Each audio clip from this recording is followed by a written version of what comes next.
Shalom, kita akan mempelajari satu topik dari Alkitab mengenai 666 atau triple 6, angka 6-nya 3 kali, atau simbol daripada antikristus itu sendiri. Antikristus ada dua kata di situ, yaitu anti dan Kristus.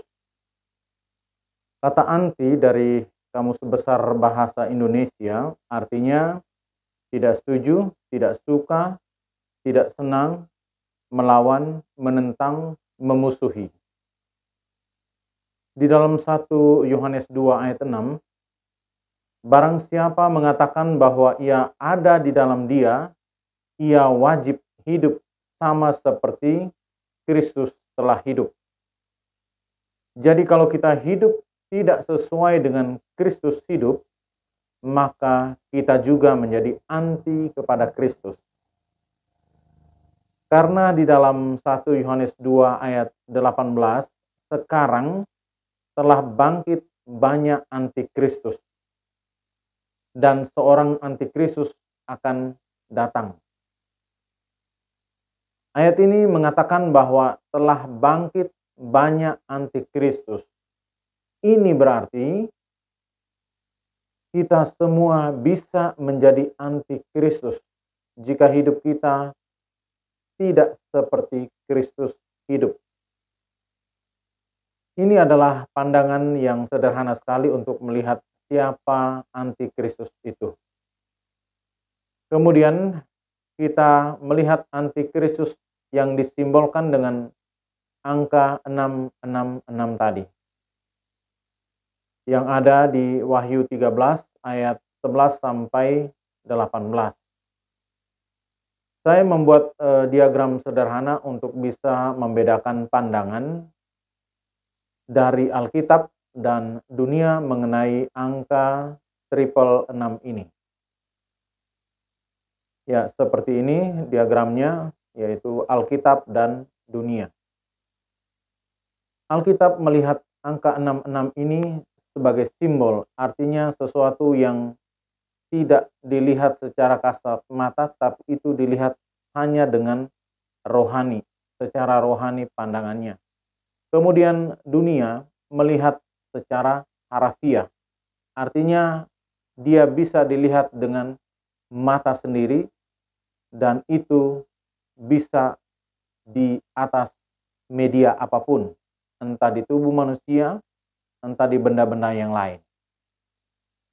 Kemudian Alkitab mengatakan bahwa posisi atau letak daripada angka 666 itu ada di atas tubuh manusia, atau tepatnya di dahi dan atau di tangan. Tapi kalau dunia menjelaskan bahwa angka 666 itu ada di atas chip, atau ada di atas topi paus, atau nama Neron atau Nero, dan itu tidak sesuai dengan informasi dari Alkitab. Kemudian Alkitab menghitung dengan memakai hikmat dan bijaksana. Tetapi kalau dunia menghitung dengan sistem kalkulator. Jadi misalnya di atas topi paus itu tulisannya Vicarius Filii, maka setiap huruf itu dijumlahkan ya sesuai dengan angka yang sesuai dengan hurufnya. Kemudian dijumlahkan semua itu, didapatlah angkanya 666, atau nama seseorang, Nero atau Neron. Kemudian dijumlahkan setiap hurufnya itu menjadi 666. Nah, inilah prinsip-prinsip yang berbeda sekali antara Alkitab dan dunia. Inilah prinsip yang sangat mendasar secara Alkitabiah. Di dalam sebuah buku pembahasan mengenai kitab Wahyu, dan buku ini adalah kitab Wahyu halaman 104. Dan kita akan melihat binatang yang disimbolkan dengan angka 666 ini. Saya bacakan, ini saya sudah scan sehingga saya tampilkan di PowerPoint ini. Judulnya adalah binatang yang keluar dari bumi. Dijelaskan begini. Setelah bagian pertama dari Wahyu 13 menggambarkan kuasa gereja abad pertengahan pada masa 1260 hari atau tahun, dengan munculnya revolusi Prancis, sistem agama politik ini mengalami luka parah. Namun luka yang mematikan ini akhirnya sembuh. Maka sistem ini pun hidup kembali. Setengah bagian akhir dari pasal ini menggambarkan bagaimana kesembuhan binatang ini benar-benar terjadi. Yohanes memperhatikan ada binatang lain keluar dari dalam bumi. Ini menunjukkan pada binatang kedua sebagai sebuah kuasa yang sejenis dengan binatang sebelumnya. Tetapi berbeda dengan binatang yang pertama, yang memiliki penampilan yang mengerikan. Binatang dari dalam bumi nampaknya tidak berbahaya. Binatang itu memiliki 2 tanduk anak domba, ya, di dalam Wahyu 13 ayat 11. Anak domba dalam kitab Wahyu adalah lambang khusus untuk Kristus. Dengan demikian, penguasa di akhir zaman ini memiliki penampilan seperti Kristus. Kuasa ini diwakili oleh binatang yang menyerupai domba yang begitu bersahabat bagi jemaat, muncul di wilayah yang menjaga perempuan atau jemaat dari air bah yang berasal dari naga di akhir periode nubuatan 1260 hari. Wahyu 12 ayat 14 sampai 16.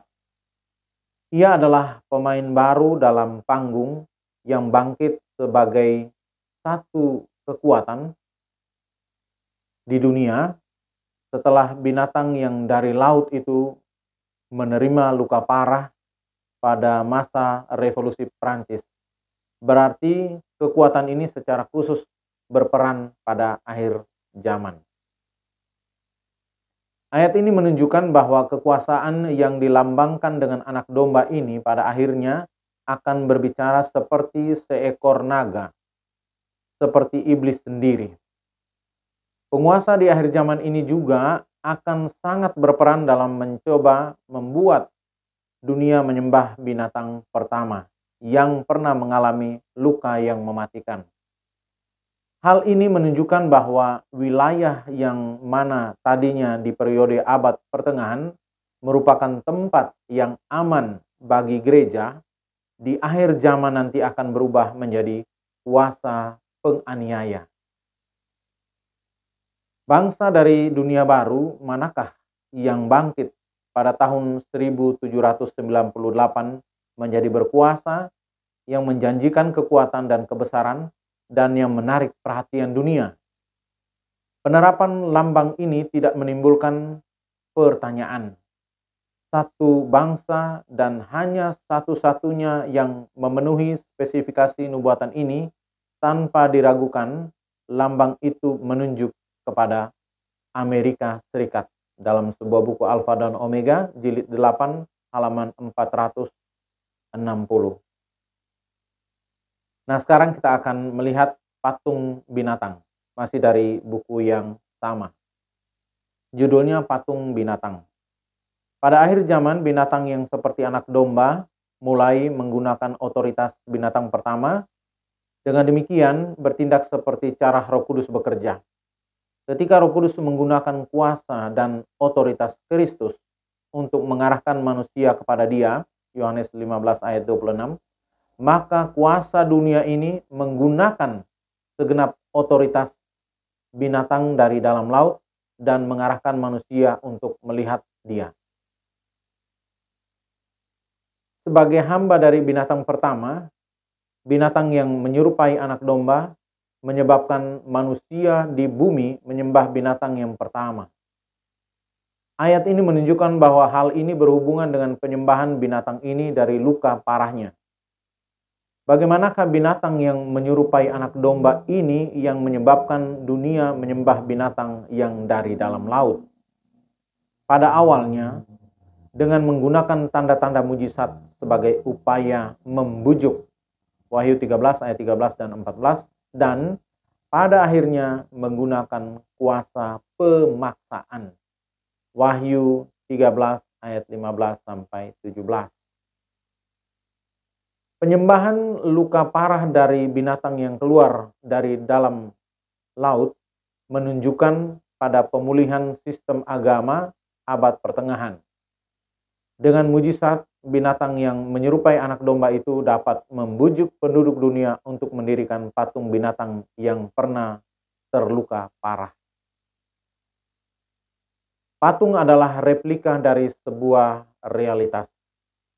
Dunia ini akan dituntun untuk menciptakan suatu lembaga keagamaan yang menjadi replika dari sistem agama di abad pertengahan. Orang akan menerima mujizat yang menyesatkan itu sebagai perwujudan dari kuasa ilahi. Saat kuasa sipil dan politik bergabung dengan organisasi keagamaan terbesar untuk memaksakan agama tersebut pada manusia, maka pada saat itulah patung binatang itu didirikan. Baca di dalam Wahyu 13 ayat 14 dan 15 dan perhatikan bahasa yang diambil dari Kejadian 2 ayat 7, di mana memberikan napas hidup kepada patung binatang membuatnya hidup dan berfungsi secara normal. Dengan menggunakan bahasa Kejadian 2 ayat 7 tadi, nubuatan itu menceritakan kepada kita bahwa binatang yang menyerupai anak domba akan membuat patung ini berfungsi lewat satu proses yang hampir sama seperti yang Allah gunakan untuk menjadi manusia. Dengan cara memaksa dan membujuk, dunia akan tergoda untuk mengakui dan menerima otoritas dari binatang pertama. Nah, sekarang kita akan melihat tanda binatang dari buku yang sama. Tanda binatang.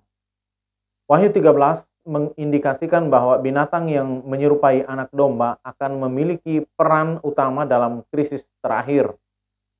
Kekuasaan dunia ini akan membuat suatu sistem, saya ulang, kekuasaan dunia ini akan membuat suatu sistem global yang akan menyerupai kekristenan pada abad pertengahan dengan tujuan untuk mengendalikan kepercayaan umat manusia. Manusia dari berbagai kelas sosial akan mendapat tekanan untuk menerima tanda binatang di tangan kanan atau di dahi mereka. Menerima tanda ini memiliki arti bahwa mereka telah berpihak pada binatang ini. Sama seperti meterai itu mengenali siapa saja yang berpihak pada Allah. Wahyu 14 ayat 1. Demikian juga tanda binatang mengenali siapa saja yang menyembah binatang itu. Tanda binatang bukanlah berbagai tanda yang dapat dilihat. Letaknya yang berada di tangan kanan atau di dahi didasarkan atas instruksi yang diberikan Musa kepada bangsa Israel untuk mengikat hukum-hukum Allah sebagai suatu tanda di tangan dan di dahi. Ulangan 6 ayat 8. Hal ini menyatakan bahwa Hal ini menyatakan bahwa tanda di dahi ada hubungannya dengan menanamkan kesan hukum Allah di pikiran. Dan pada tangan kanan ada hubungannya dengan perilaku.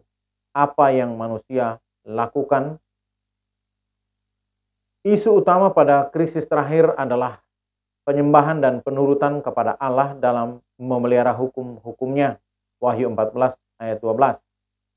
Hukum Sabat secara khusus akan menjadi ujian kesetiaan dan penurutan kepada Allah. Sebagaimana hari Sabat adalah tanda yang menunjukkan penurutan umat Allah yang setia. Yeskiel 20 ayat 12. Demikian juga tanda binatang adalah tanda penurutan kepada binatang. Tanda binatang adalah serangan langsung kepada hukum keempat. Itu berfungsi sebagai pengganti yang menggantikan hukum Allah dengan hukum manusia. Bukti terbesar dari kenyataan ini adalah lembaga yang didirikan manusia, yaitu Sabat hari pertama, baca di dalam Daniel 7 ayat 25, sebagai hari perbaktian gantinya Sabat hari ketujuh, sebagaimana yang tertulis dalam Alkitab. Kita menyembah Tuhan sebagai pencipta, dan Sabat hari ketujuh sejak permulaan dunia ini telah menjadi tanda yang benar dari penciptaannya. Upaya untuk mengubah tanda penciptaan Allah kepada hari yang lain adalah upaya untuk merebut peran dan kuasa Allah. Demikianlah sedikit penjelasan dari saya. Tuhan Yesus memberkati. Shalom.